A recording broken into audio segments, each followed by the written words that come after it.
มันเป็นสถานที่ลึกลับพ่อนแหล่งท่องเที่ยวพี่น้องนี่เพิ่นขึ้นไปถ่ายทอดสดให้พี่ให้น้องเบิ่งเนาะ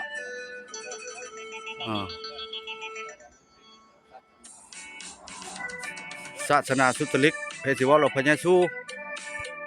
เดี๋ยวเพิ่นสิลงในฮู้แล้วฮะเบิ่งหาได้เด้รอดผู้ดีลมกระโตเด้อหาได้ผู้ใดตุ้ยแล้วบ่จักลมบ่ได้เด้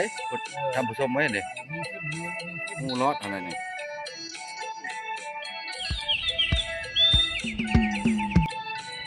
สบายดี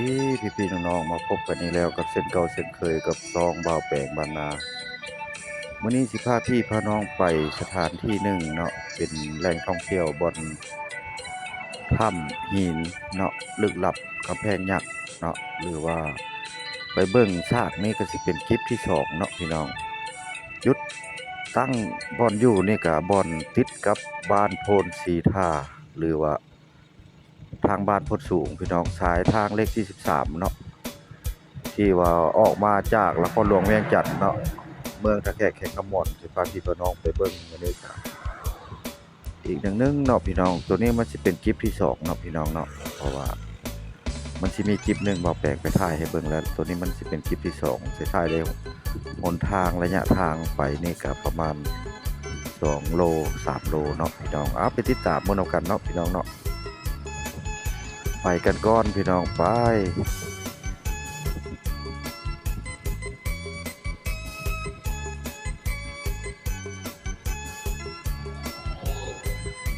ทักทายสบายดีพี่ๆน้องๆอันนี้ก็บ่าวแปลง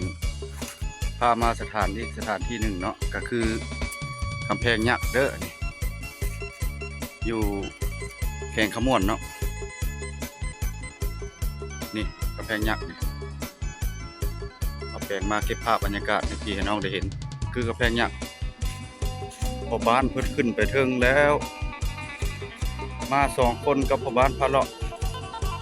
เพิ่นฮู้หลายจุดหลายบ่อนหลายมุมท่านผู้ชมเพิ่นขึ้นฮอดเทิง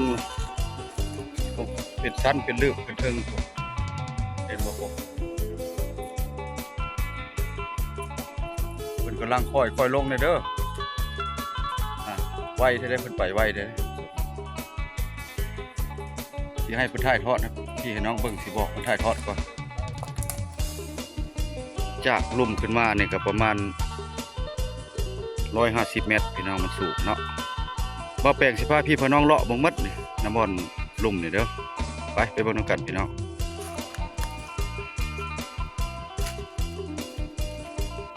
เมื่อกี้นี่คือคนเอามาวางไว้มื้อนี้เป็นง่วนนี่คือคนเอามาวางไว้นี่จากสายทางเลข13เข้ามาประมาณ2ลักพี่น้องมาหากำแพงยักษ์2ลักกิโลเด้อนี่ก้อนนั้นแห่งใหญ่ก้อนมันเป็นสถานที่ลึกลับพ่อนแหล่งท่องเที่ยวพี่น้องนี่เพิ่นขึ้นไปถ่ายทอดสดให้พี่ให้น้องเบิ่งเนาะ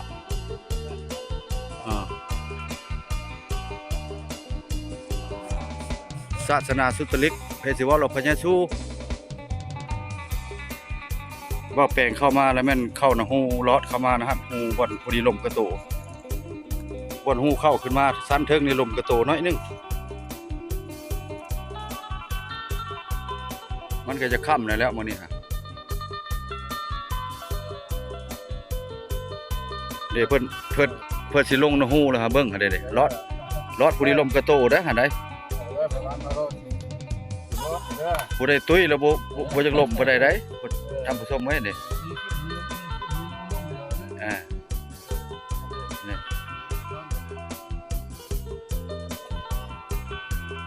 ฮูรอดอะไรนี่ที่โซนนี้แล้วค่อยสิบ่ได้ไปเลาะมันชันเนาะเพราะว่ายันตกมันสิเป็นเหวลึกยันตกเหวพี่น้องเอาถ่ายรอบๆให้เบิ่งซ้ำนี้แหละนี่ก็ชันนี่มีแต่เครือนะกงไม้นี่ขึ้นนี่ถึงพุ่นแล้วปล่อยลงมาด้านนี้ก็สูงเติบมาแล้วพุ่นสถานที่ปฏิบัติธรรมในต้นไม้นี่เพิ่นจะห่วงห้ามบ่อนท่องเที่ยวให้บ่ให้ตัดนั่นแหละไปตัดก็ถือว่า ติดโทษติดกฎหมายแล้วเนาะเพิ่นก็ปรับใหม่ใช้โทษนั่นแหละตามเพิ่นอันนั้นบ่ให้ตัดนั่นแหละเนาะทำบ่อนคนมาเที่ยวบ่อนมาแต่อันนั้นของเก่าของแก่ต้นไม้นี่ก็ไปสิฮู้ว่าอันหลายร้อยปีอายุหลายร้อยปีก็บ่ฮู้นี่สูง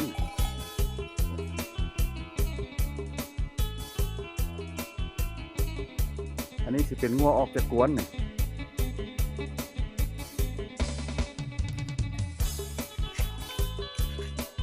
ตัวนี้ละบอดเพิ่นจำศีลปฏิบัติธรรมป่าตัวนี้เป็นเดินวัดป่าใหญ่บ่อนท่องเที่ยวแก่งขม่วนสายทางเลขที่13เข้ามาสายทางเลขที่13เข้ามาประมาณ2กิโลเมตรนี่ก็เป็นวัดป่าวัดกรรมฐานต้นมีต้นมะม่วงก็มีขอโทษขออภัยพี่น้องเอ้ยมันฮ้อนหลายต้นมะม่วงเด้อต้นนี้เด้อคลิปนี้ก็สิบ่เอายาวหลายเนาะเอาสั้นๆเนาะพอดีเบิ่งมันหมานเนาะพี่น้องสิไปก็เด้ออำลาพระจากละค่ำละพี่น้องสิพาพี่พาน้องกลับก่อนไปก่อนวิโรนาวิโรไนพบพ่อกันใหม่พี่น้องตัวนี้สิเป็นด้านสุดยอดนี่หินก้อนนั้นก็สูงพี่น้อง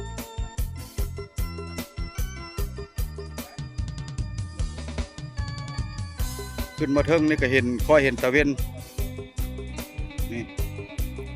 เป็นห้อมคือคนออกมาวางไว้ในมักขี้หินก็สิได้ขอบใจทางพ่อบ้านเพิ่นพานี่นำทางเนาะกลับเนาะบัดนี้เนาะคลิปหน้าเพิ่นสิพาไปถ้ำไม้บนแมงไม้หลายโพดนี่พี่น้อง